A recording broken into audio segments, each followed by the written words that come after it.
오늘은 고난이 주는 유익이라는 제목으로 은혜 나누겠습니다. 우리 옆 사람과 인사 나누겠습니다.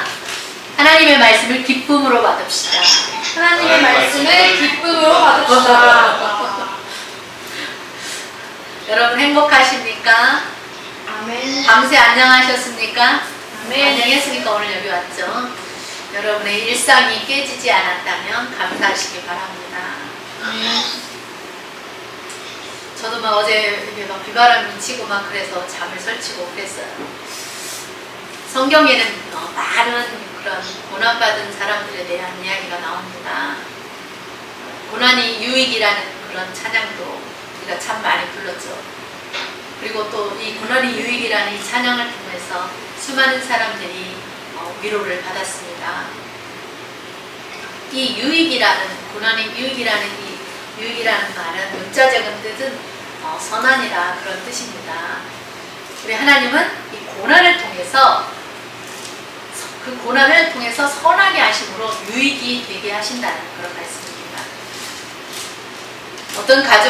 어떤 젊은 가족에게 남편이 암이라는 그런 진단을 받고 암과 투병을 했습니다. 그러다가 그의 생이 하루밖에 남지 않았다는 것을 알고 그들은 서로 헤어지기 전에 하루 전날 아주 짧지만 아내와 남편과 아들 서로에게 슬픔을 억누른 채 애틋한 작별 인사를 하고 가족 간의 사랑을 나누고 서로 확인을 했습니다.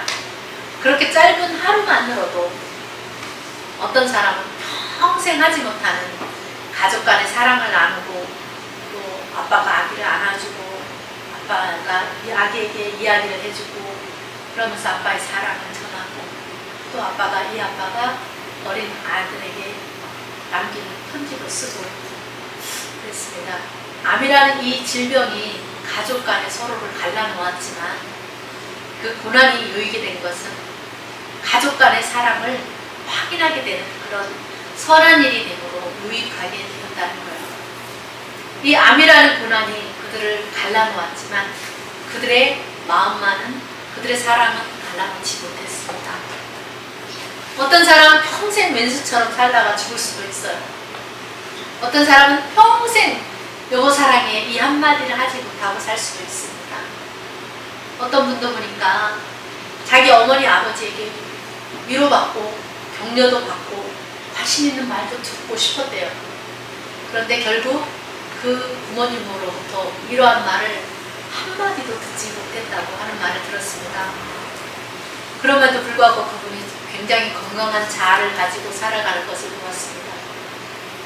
그렇습니다. 가족이 평생 행복하게 잘 사는 것도 중요하지만 마지막 단 하루를 남겨놓고도 충분한 사랑을 나눌 수 있는 것을 통해서 고난이 유익이 되게 하는 사람도 있다는 것을 보았습니다. 그렇습니다. 분명 고난은 힘들기도 하지만 많은 사람들에게 유익을 주기도 합니다. 그럼 오늘 우리는 이 고난을 통해서 우리가 얻는 유익은 무엇인가 시편 말씀을 통해서 함께 은혜를 나누겠습니다. 베드로전서 3장 14절에 베드로 기자는 선을 행함으로 고난을 받는 것이 악을 행함으로 고난을 받는 것보다 낫다는 말을 했습니다. 어떤 사람은 선한 삶을 그렇게 살았음에도 불구하고 고난을 받는 사람이 있다는 거예요. 욥이 그런 경우죠. 그러나 악을 행함으로 고난 받는 것보다 더 낫다라고 그렇게 말합니다. 그러면 하나님은 왜 사람에게 고난을 허락하시는가입니다. 그것은 바로 우리를 정금 같은 믿음으로 단련하기 위해서입니다. 하나님의 사람으로 온전하게 살기 위해서입니다. 욥기 23장 10절에 나는 나의 가는 길을 그가 아시나니 그가 나를 단련하시는 후에는 내가 정금같이 나오리라는 그런 믿음의 고백을 하는 것을 볼 수가 있습니다. 하나님은 우리 사람의 마음을 단련하시는 분이십니다. 그럼 고난이 우리에게 주는 유익은 무엇인가? 첫 번째로 시편 기자는 고난 당한 것이 아니라 고난 당한 것이 이미 당했다는 거죠. 고난 당한 것이 내게 유익이라 그러면서 이것으로 말미암아 내가 주의 율례들을 배우게 되는 계기가 되었다라고 말합니다. 그리고 보통은 그렇잖아요. 내가 고난을 당하면 불평, 불만을 막 쏟아내기가 쉽잖아요. 어려워지고 힘들어지면 이스라엘 백성들이 그랬던 것처럼 불평, 불만을 하기가 쉽습니다. 여러분, 우리가 기억해야 될 것은 하나님을 원망하고 불평하는 자에게는 하나님의 축복이 내려오지 않아요. 아무리 힘들고 어려워도 하나님을 불평하고 원망하지 않을 때 하나님은 우리를 끝까지 선한 길로 인도하시고 하나님께서 반드시 평안의 길로 인도하시고 축복을 내려주신다는 것을 기억하시기 바랍니다. 이 시편 기자는 고난 당한 때에 하나님의 말씀을 더 가까이 하게 되고 의지하게 되고 배우게 되었다고 그렇게 말합니다. 여러분, 이렇게 사는 사람 진짜 믿음의 사람이죠. 고난 당해보면 이 고난에 대해서 어떻게 받아들이고 어떻게 반응하고 하는지 그 사람의 믿음을 알 수가 있습니다. 그럼 힘들고 어려울수록 주의 전을 사모하고 예배의 자리에 있는 은혜가 있기를 바랍니다. 아멘. 우리 하나님은 그런 사람을 구원해 주는 거예요. 시편 119편 67절에 보면 우리가 좀 전에 읽었죠. 고난당하기 전에는 내가 그릇 행하였더니 이제는 주의 말씀을 지킵니다. 나에게 있는 이 고난은 돌아보면 내가 그렇게 씨를 뿌리고 그러한 삶을 산 결과로 내가 자초한 거예요. 하나님이 하신 일이 아니죠. 찬양 가사 중에도 고난은 인생의 참 의미를 알게 해준다라는 그런 가사가 있는데요. 이 사람은 이 고난을 통해서 비로소 괴로움과 어려움을 겪어보고 그제서야 비로소 자신이 잘못 살았다는 것을 깨닫게 되고 그러한 삶에서 돌이키게 됩니다. 그러므로 여러분, 하나님은 고난이 도리어 유익이 되게 한다는 거예요. 우리 사람은 어떤 것을 통해서 성장하고 성숙할까요? 그것은 바로 고난을 통해서, 괴로움을 통해서, 어려움을 겪으면서 우리의 마음도 성장하고 신앙도 성장하고 성숙해져 갑니다. 하나님을 알아가게 되고 하나님을 가까이 가게 되고. 그래서 때로는 하나님은 성도로 하여금 정금 같은 믿음을 갖게 하기 위해서 이 고난이라는 풀무불 속에 던져 넣어서 인생의 고된 훈련을 통과하게도 합니다. 풍랑이는 인생 바다의 파도를 우리가 만났을 때에 그것에 파묻혀 죽어버리는 것이 아니라 그 풍랑에 우리의 몸을 맡기고 노저 항해하는 사공처럼 그 고난의 파도를 거스르지 않고 그 고난의 파도를 타는 거예요. 그러한 고난당한 것이 나에게 유익이 되는 것은 세상을 살아가면서 만나는 그 풍랑을 이기게 해주시는 주의 윤례를 배움으로써 유익이 되었다고 그렇게 고백합니다. 이 윤례라는 것은 선포하다, 규정하다, 심판하다, 다스리다 이런 뜻이 있고요. 율법이 정한 규례 혹은 재판의 판별의 기준이 되는 어떤 법령이나 법규 이런 것을 말해요. 그런데 대체로 이렇게 믿음 없는 사람은 고난이 오면 어떻게 해요? 피하죠. 회피하고 그 고난을 맞서 막으려고 하고 또 때로는 그 고난을 견디지 못해서 하나님을 떠나고 하지만 그러나 진짜 믿음을 가진 사람은 도리어 하나님을 바라보고 하나님 안으로 더 들어가려고 합니다. 그래서 어떤 사람은 기도 올라가서 음식기도 하고 막 재충전을 받으려고 하고 그 문제를 해결받기 위해서 기도로 하나님 앞에 그 문제를 내어놓기도 하고 그러죠. 수많은 사람들이 이렇게 대체로 고난을 통해서 무엇인가를 배우게 됩니다. 여러분이 고난을 통해서 배우지 못하면 고난을 낭비하는 것과 같기 때문에 어떤 분이 그래요. 고난을 통해서 배우지 못하면 고난을 낭비하는 것과 같기 때문에 고난을 낭비하지 마라 이런 말을 하더라고요. 맞는 말이죠. 하나님이 주시는 고난은 그것을 통해서 깨닫게 하기 위함입니다. 근데 깨닫지 못하면 그가 받는 고난이 아무 유익이 없겠죠.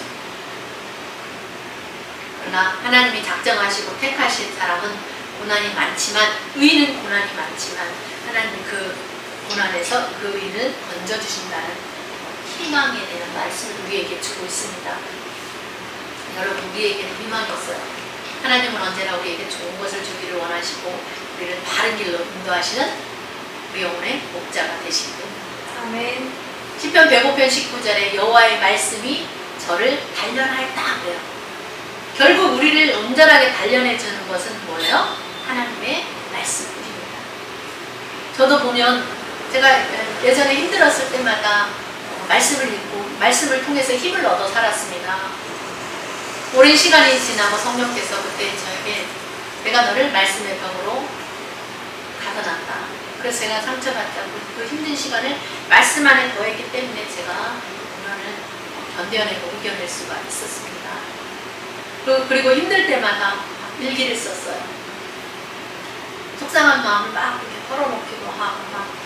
그런데 결국에는 제가 그 일기를 쓰다가 마지막에 가서는 하나님의 말씀을 어떤 한 말씀을 붙잡고 그 말씀을 의지해서 기도하면서 이렇게 일기를 쓰면 그 말씀이 저를 위로해주는 말씀이 되고 그 말씀을 통해 제가 힘과 용기를 얻어서 살 수가 있었습니다.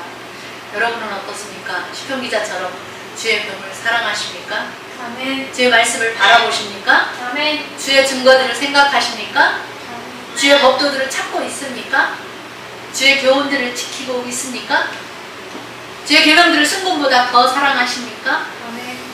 시편 기자는 주의 계명을 사모함으로 입을 벌려서 헐떡거렸다라고 그렇게 말합니다.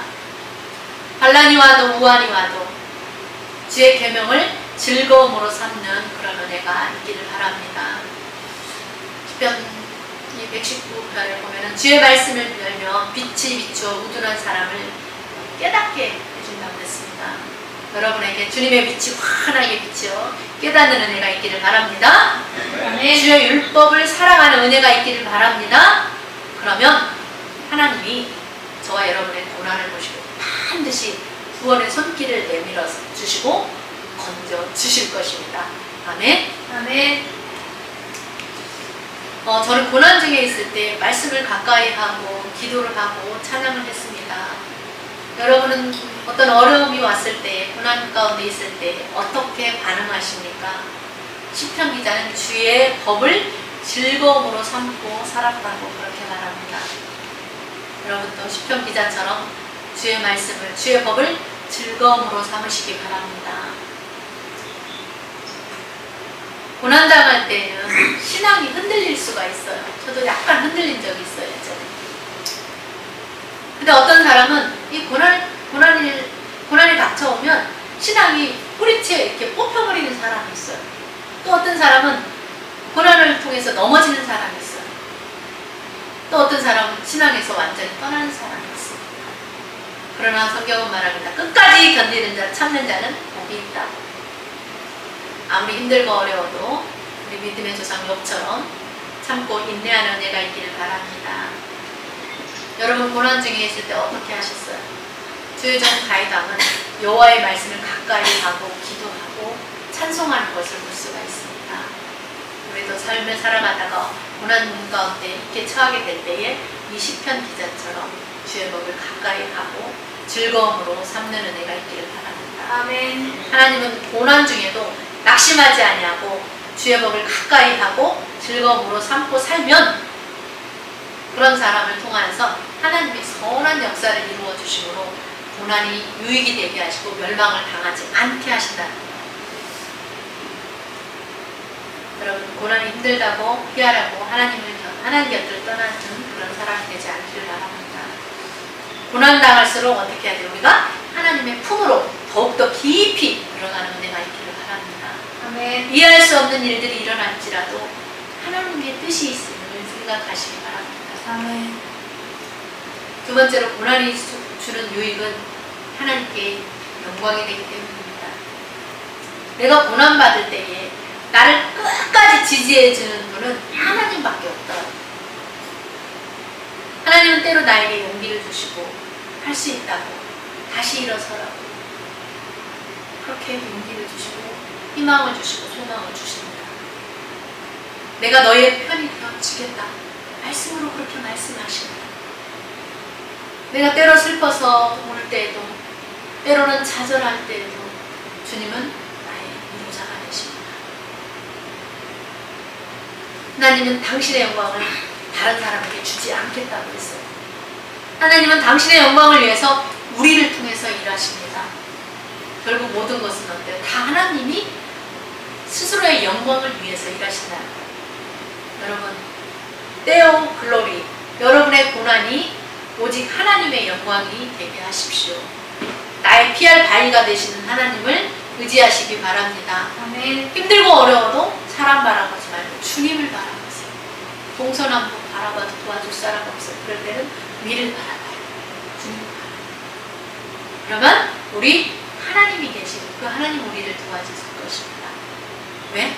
하나님 자신의 영광을 위하여. 여러분, 고난 없는 영광은 없다고 했습니다. 예수님도 십자가의 그 고난을 다 받으셨기 때문에 오늘날 모든 인류에게 구원의 길을 활짝 열어줄 수가 있었습니다. 지금 내가 당한 어떤 고난이 도리어 하나님께 영광이 되기를 힘쓰시기 바랍니다. 우리는 어떤 사람이에요? 작은 고난에도 넘어지기 쉬운 연약한 존재들입니다. 성경은 말하죠. 나의 의인은 7번 넘어질지라도 다시 일어선다고. 오뚜기처럼 다시 일어선다. 7.8기 정신으로 살아가는 게 우리 그리스도인의 삶이에요.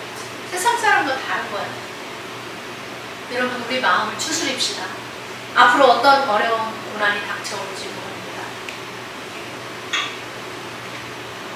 재난은 이미 시작되었고 세상은 지금 아수라장이 되었어요. 그럴수록 우리가 성경을 통해서 세상을 바라볼 수 있는 해안을 가져야 돼요. 이러한 것들을 통해서 하나님이 지금 진노하고 계시구나라는 걸 깨닫고 우리는 나라 민족을 위해서, 세상을 위해서 끊임없이 기도해야 될 줄 믿습니다. 아멘.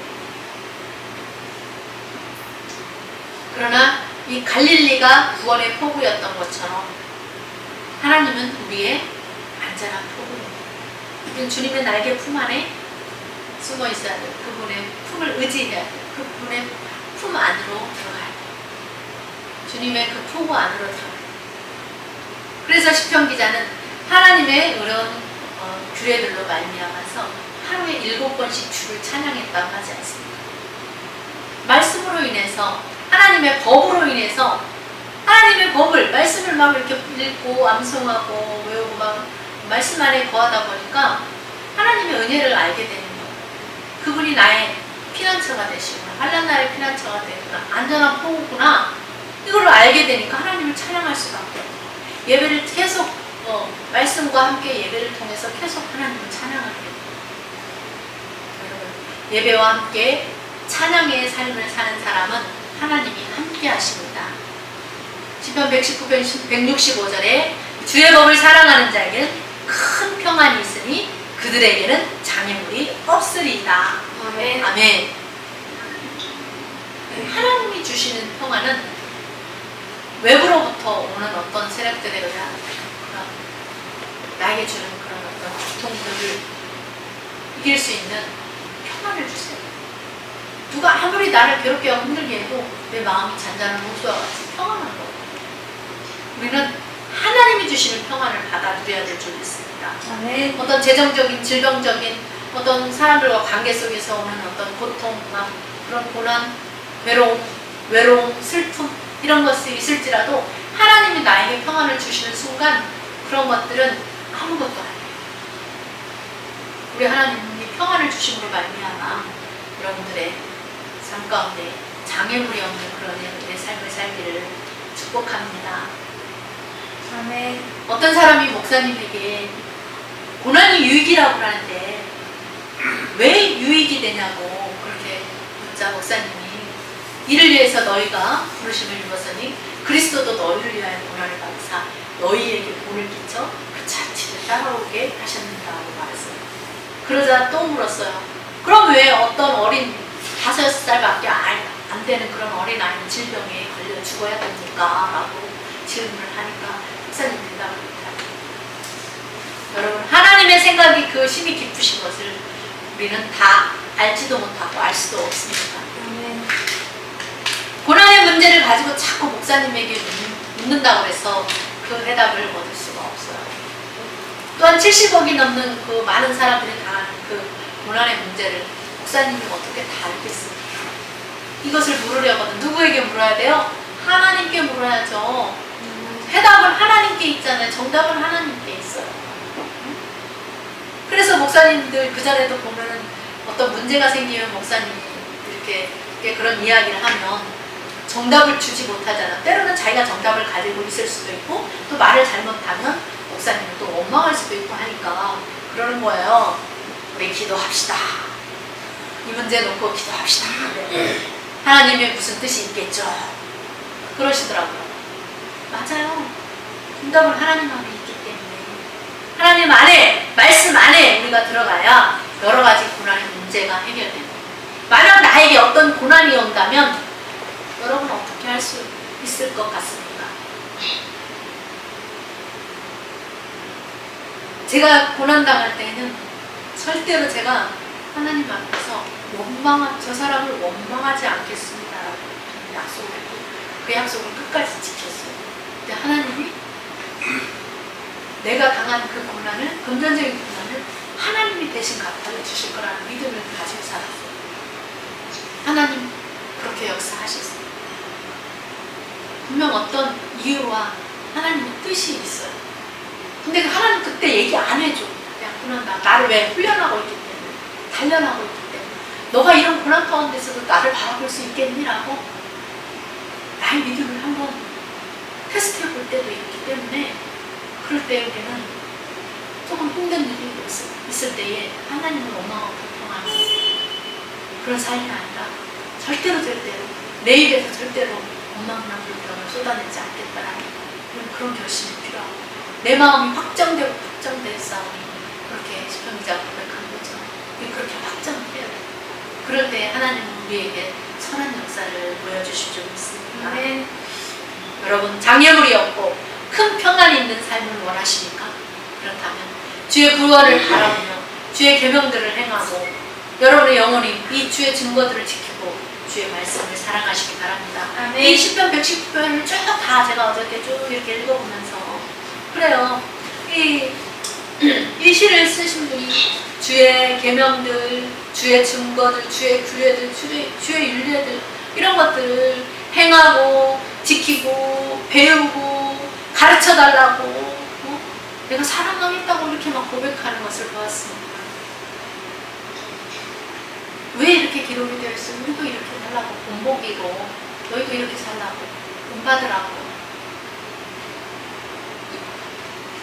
주의 율례들을 배움으로 주를 기쁨으로 찬양하는 은혜가 있기 바랍니다. 아멘. 세상 그 어디에서도 주울 수 없는 이 말씀 세상에서 우리에게 주는 말씀입니다. 세상 어디 가서 이 말씀 안 가르쳐줘요. 우리가 그런데 이 하나님의 말씀을 배운다는 것은 하나님이 우리에게 베풀어 주신 큰 은혜입니다. 세상에 수많은 이루 헤아릴 수 없는 많은 책들이 있어요. 그 책들에서는 이런 진리를 우리에게 가르쳐 주지 않아요.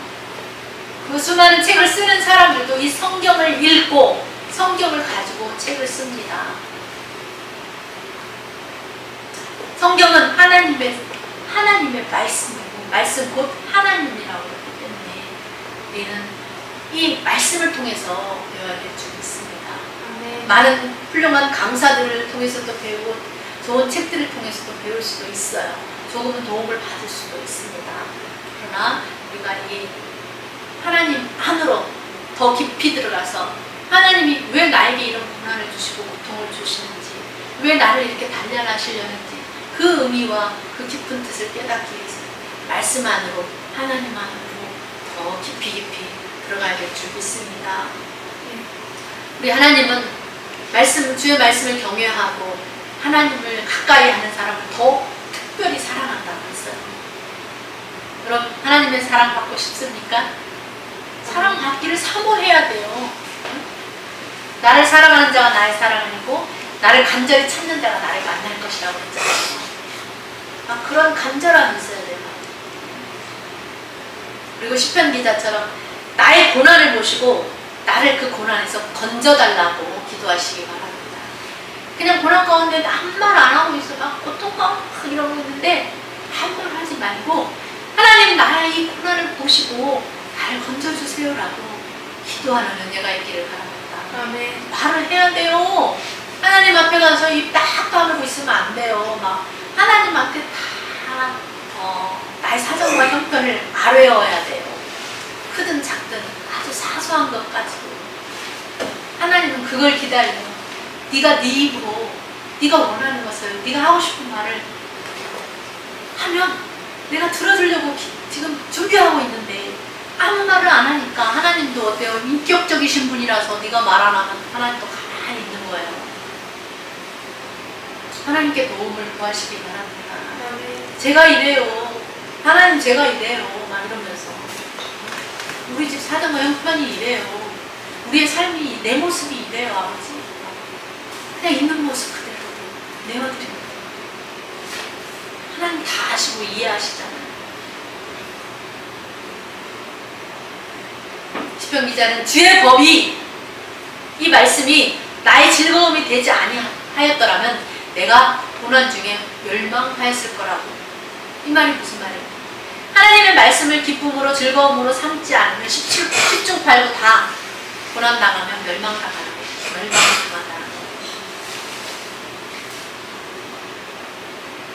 이 말씀을 우리가, 저도 그랬고 말씀을 붙잡고 의지했기 때문에 제가 엇나가지 않고 캐스라 안 살았던 거예요. 막 정말 힘들었을 때 한 번은 나도 캐스라 살아버릴까? 막 그런 생각할 때도 있었지만 오뚜기처럼 이렇게 기울어졌지만 다시 돌아와서 또 말씀을 붙잡고 말씀에 힘을 얻어서 또 살아갔던 거예요.